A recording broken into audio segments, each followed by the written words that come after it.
2, 1.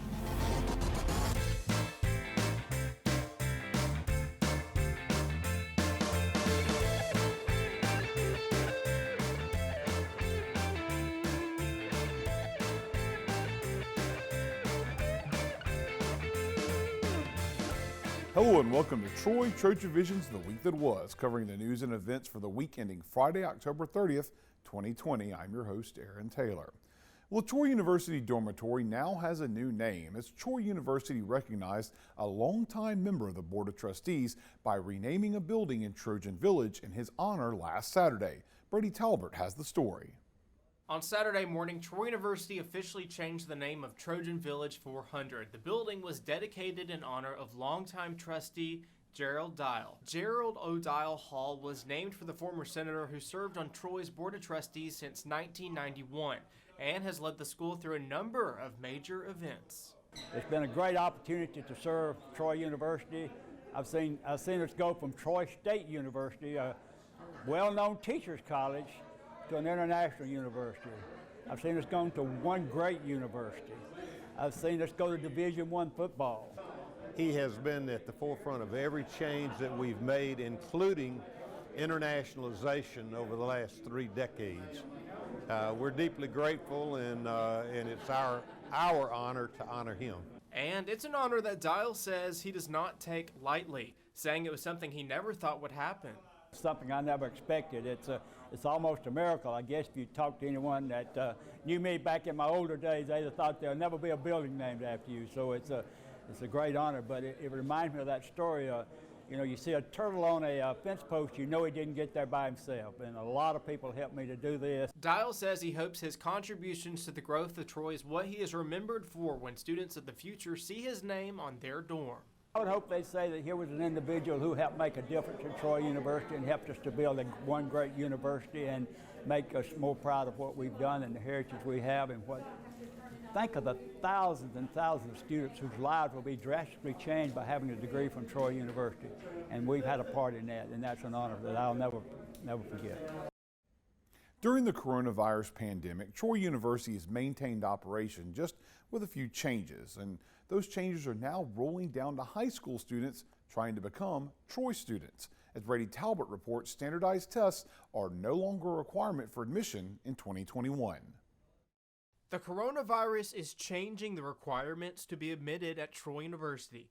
Due to COVID-19 restrictions and the financial burden for some to complete standardized tests, students applying in spring, summer, and fall 2021 do not have to submit test results. That means that students do not have to submit an ACT or an SAT in order for us to admit them for one of the fall, spring, summer 2021 semesters. Troy Admissions says it will look at high school students' grade point averages. They would submit their transcripts.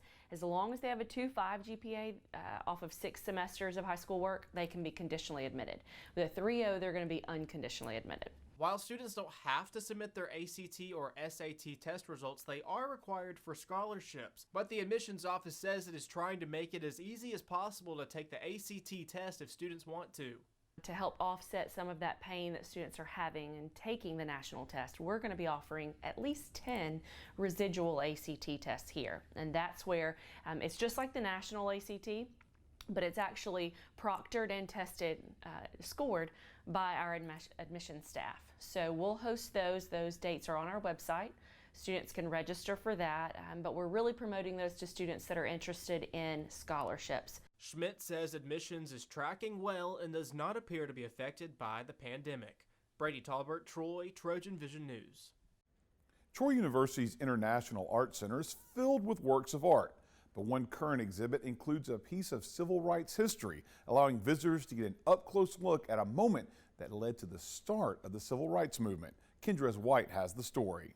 Troy University International Art Center has added a brand new exhibit called The Three Who Dared, featuring civil rights legends, Federal Judge Frank Johnson, Dr. Martin Luther King, and Rosa Parks. So when we were redesigning Noel's gallery recently, we had these 3 portraits, and they are not all from the IAC. We borrowed them from the Rosa Parks Museum, when you see featured, and we wanted to highlight this group of 3. The art exhibit also features something very interesting that most exhibits do not have. Of course, the fingerprints from the Rosa Parks arrest, which doesn't come out very often. So it's a unique opportunity to come see this amazing piece of history that is usually locked up. If anyone would like to come visit this exhibit, it is available to November 15th at the International Arts Center. This is Kendrez White, Troy, TrojanVision News. We'll take a short break. When we return, we'll see how Troy student athletes are leading students in the fight against breast cancer. Stay tuned. We'll be right back.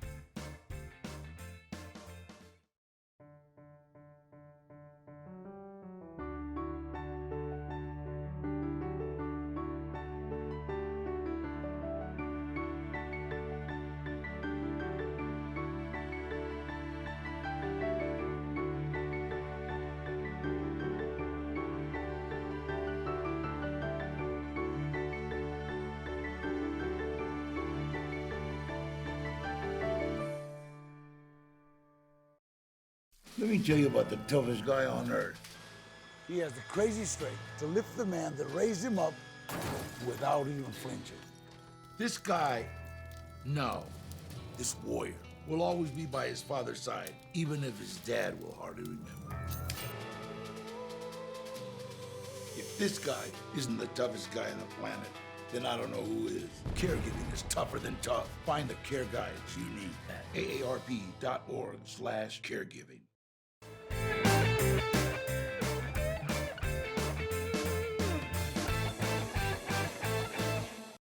Troy University just crowned a new homecoming queen, but now the Student Government Association is looking at a way to give a new Trojan-themed title to both a male and female student next semester. Zeta Ingram explains. The Student Government Association introduced a bill Tuesday night in Hawkins Hall, creating a way to recognize students who display Trojan pride. So Mr. and Miss Trojan Pride is similar a little bit to homecoming in the sense that it's just another way to honor the students on Troy University's campus. With this, we really want to highlight the students that just exude Trojan pride. Earning this title is not easy. Applying students will endure a lengthy application and selection process throughout the month of January. That is, if they meet multiple requisites for the title. For applying, the requirements really are a 3.0 GPA, and you have to have a minimum of 30 credit hours on Troy University's campus, which just means sophomore through senior. Those are really the big two requirements, but you have to be nominated by any organization on campus. You can be nominated by an honor society, a sporting team, a department. So there's a wide range, but it's all defined in that bill for who can nominate you. Previous controversy over the homecoming court selection process has led the Student Government Association to avoid any future selection complications for Mr. and Mrs. Trojan Pride. The selection committee isn't going to be any of the same individuals, so there's going to be two student Supreme Court justices that will be appointed.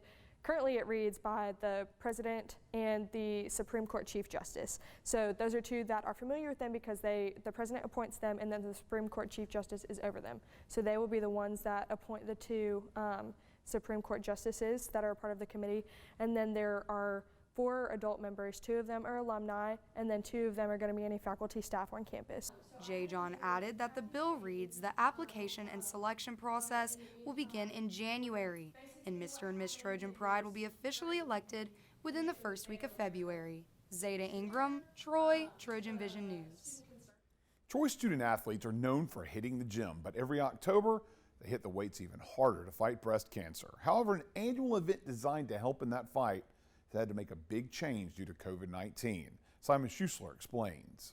October is Breast Cancer Awareness Month, and every year Troy Student Athlete Advisory Committee holds an event called Bench Out Breast Cancer as a way to raise money and awareness for the disease. Bench Out Breast Cancer has been an event that SAC has been hosting for years. It's basically to raise awareness and funds for breast cancer research. All funds go to breast cancer research.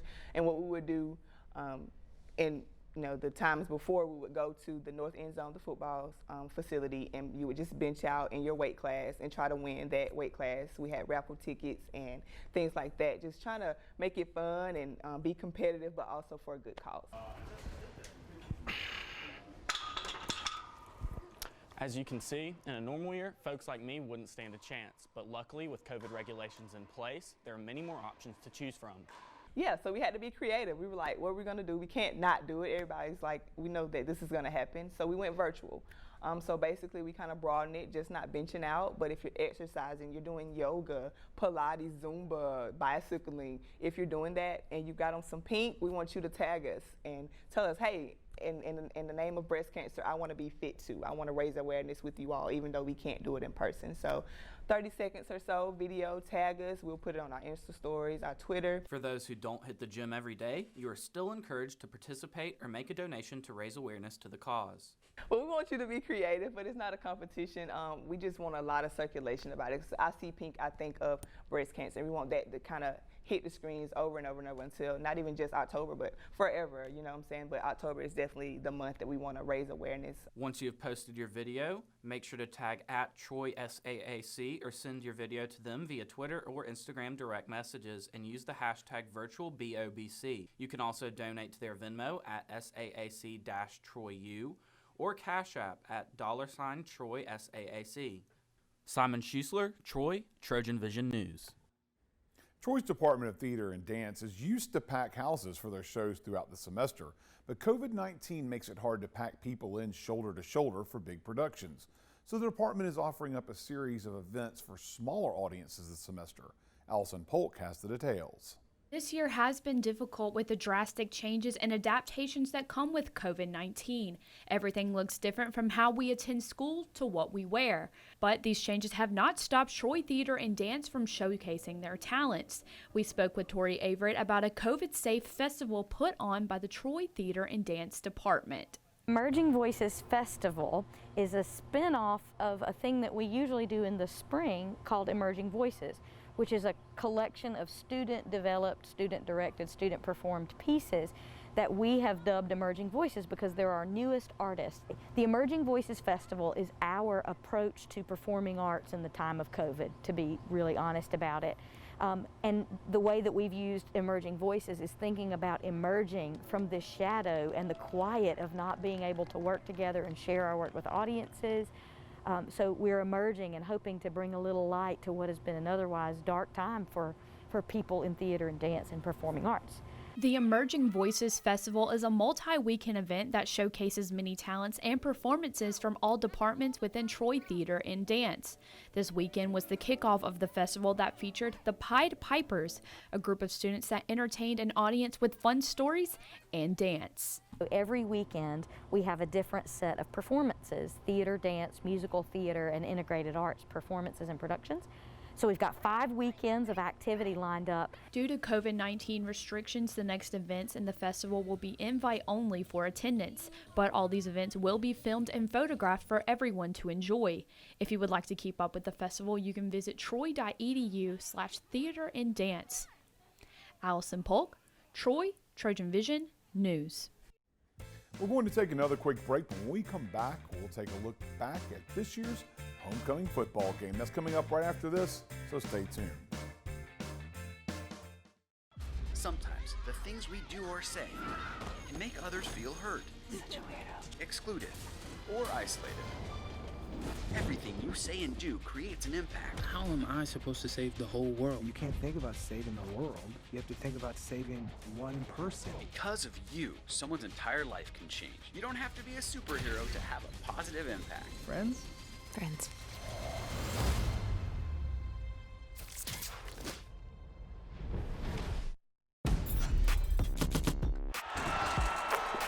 Hey, Alabama, don't be stupid. Put a mask on.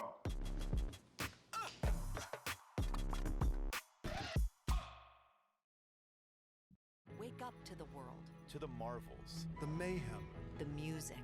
wake up to the commotion, The humanity. the hope. Wake up every morning, fully awake. NPR Morning Edition. From 6 to 9 a.m. on Troy Public Radio.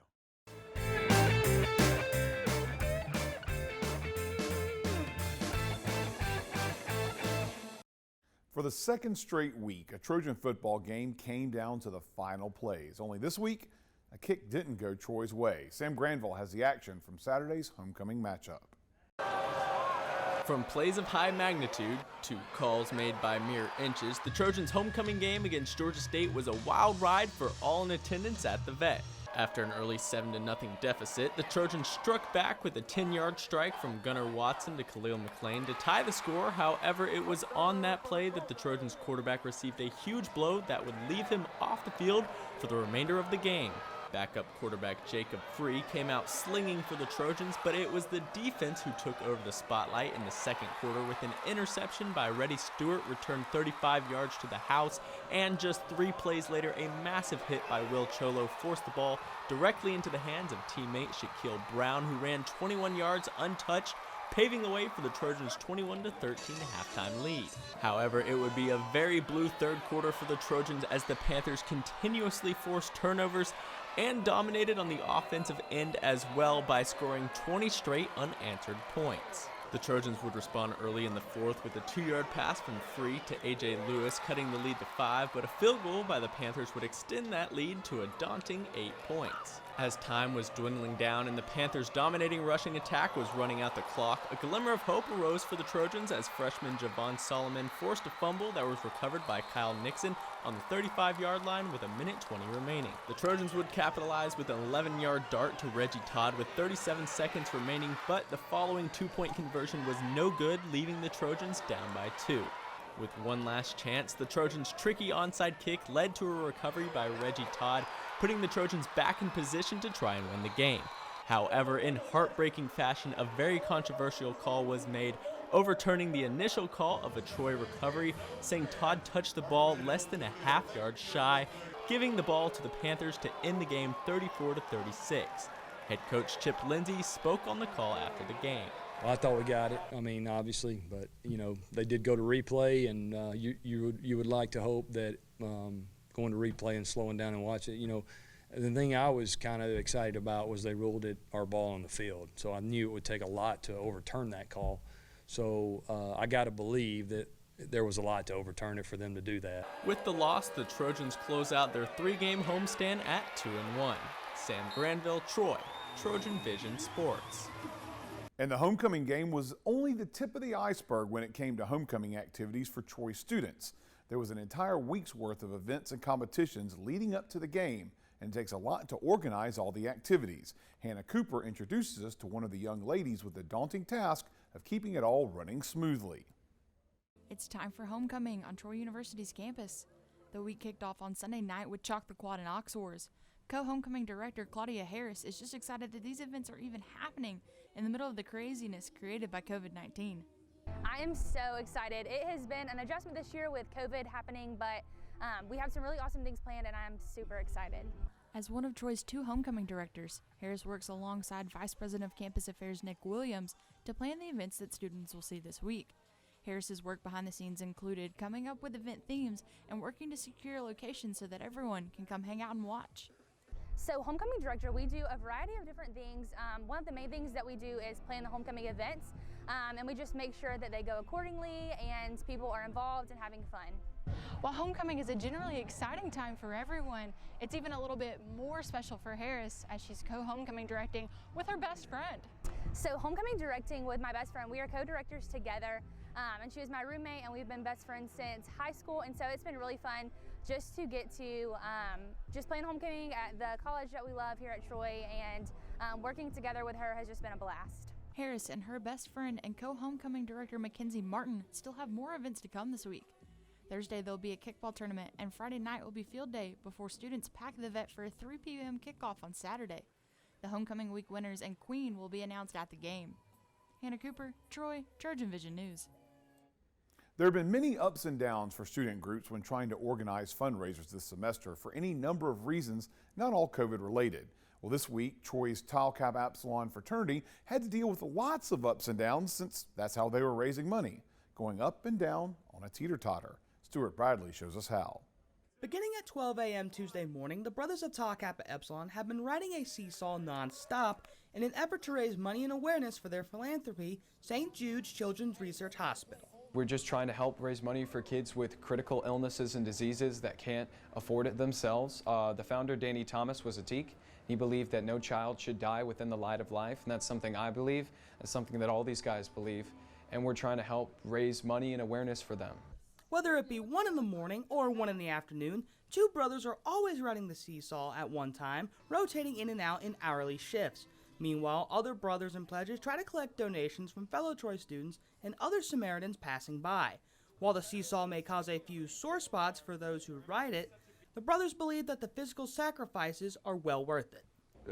We do it for the kids, and a little uncomfort isn't much to consider when there are kids who are much more uncomfortable out there. It's all worth it. It's all worth it for the kids. And whenever I'm like experiencing a little uncomfortability, so I just remember that it's all for the kids at St. Jude, and that I'm all doing it to try to make them, get them the money they need to do better. But as the seesaw got underway, Hurricane Zeta was already on its way and threatened to jeopardize the entire event. With this in mind, brothers and pledges quickly took action and relocated to the Wright Hall Gym, where they are safe from the elements and free to keep the seesaw going. And as you can see, no matter the weather, even if it's a hurricane,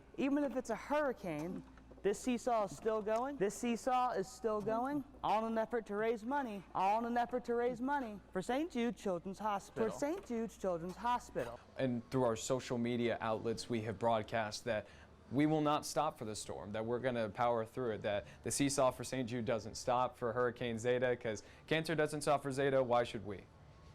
Stuart Bradley, Troy, TrojanVision News. It's time for our last break. When we return, we'll learn about Troy's new chief of University Police. Stay tuned, we'll be right back. Todd's a great guy. I mean, look at him. What a sweetheart. Attaboy. Wait, Todd, what are you doing? How totally selfish and un-Todd-like of you.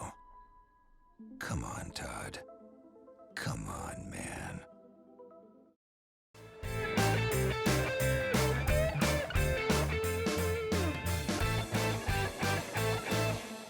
George Beaudry was recently named the new chief of University Police. We'll get to know the new chief in this week's Trojan Talk. Hello and welcome to Trojan Talk. I'm your host, Aaron Taylor. With me today is the new chief of University Police, George Beaudry. George, thanks for joining us here today. Well, thank you for having me. I appreciate the opportunity. And like I said, you were the new chief of University Police, recently introduced to the position. First and foremost, one, welcome to campus. Thank you. And two, just kind of gives a little bit of background. What led you to being here at Troy University? Well, I've spent 25 years with the Sheriff's Office in Montgomery, just right up the road. Prior to that, I was in the Air Force for 4 years. Law enforcement has been what I've wanted to do my entire life, and I've always kind of, toward the end of my career at the Sheriff's Office, I was looking for an opportunity to get into upper management or leadership at an agency, and this opportunity presented itself. And this is an amazing campus. It's a great university. I have family ties here, so I've decided that this was a good job to pursue, and it worked out, so I'm excited. And family ties, what are those family ties that you have? Yeah, here? so my daughter is a freshman here at Troy, and so it's nice to have an opportunity to be a little bit closer to her. And now, is she going to be a little bit embarrassed that Dad is the chief here? Oh, absolutely. She's convinced I've done this to destroy her life. So, but that's not going to be the case. Her and my wife have put me on strict boundaries, so I'm going to follow that and respect that. So. All right. Well, let's talk about the fact that 25 years in the Montgomery Sheriff's Department. Obviously, that is a long career in law enforcement.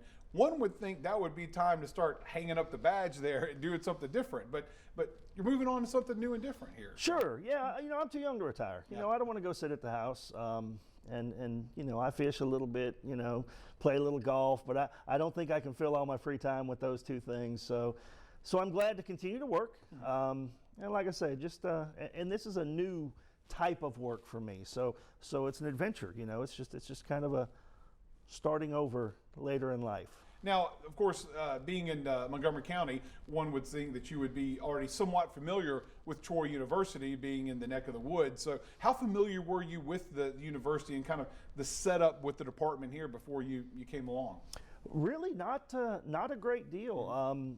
I've spent a lot of time the last 6 years with Special Olympics of Alabama and the law enforcement torch run, and I've been down here every year for state games, and that was really the only exposure to campus that I had up until this job. So I have a lot to learn.